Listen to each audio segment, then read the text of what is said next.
ก็ตามไปดูอยากจะรู้ว่าร้อนยังไงไม่ผิดที่หนู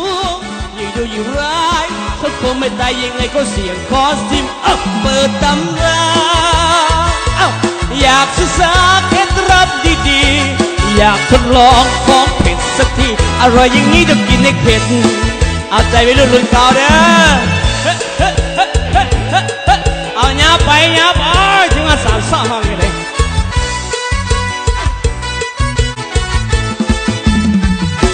ไปจริงๆเลยนะตัวแค่เนี้ย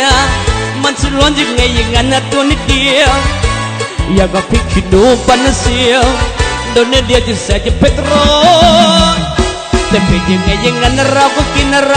ะกินจนลิ้นจะพองจะพอกเราก็กินใส่ในแกงอะไรลองได้กินกินจนลิ้นฉันเอาไม่อยู่ไม่ไปกินหนูก็ตามไปดูอยากจะรู้ว่าร้อนยังไงไม่ไปกินหนู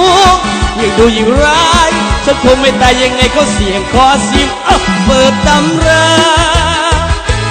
อยากศึกษาเคล็ดลับดีๆอยากทดลองของใหม่สักทีอร่อยอย่างนี้ต้องกินให้เผ็ดอยากทดลองของใหม่สักทีอร่อยอย่างนี้ต้องกินให้เผ็ดขอให้เจ้าภาพจงเจริญคิดเงินให้ได้เงิน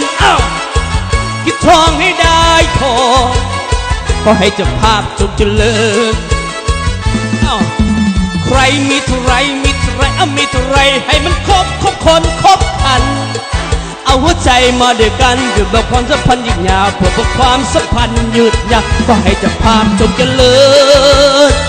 คิดเงินให้ได้เงินคิดทองให้ได้ทองก็ให้เจ้าภาพจงเจริญมันขอน้อยเดียวมากันเลยเฮ้ยขอบใจเด้อโอ้ยทั้งพ่อใหญ่ไปทุกมันขอมาว่าขอจะพาจุลเลื่อนจัดให้ตามของอะไรกันเด้อนี่ก็ได้เด้อ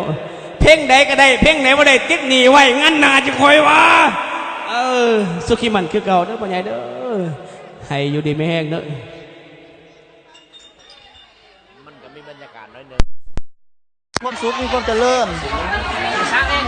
ให้มีความเพลิดเพลินเลยให้มีความมนต์ซื่น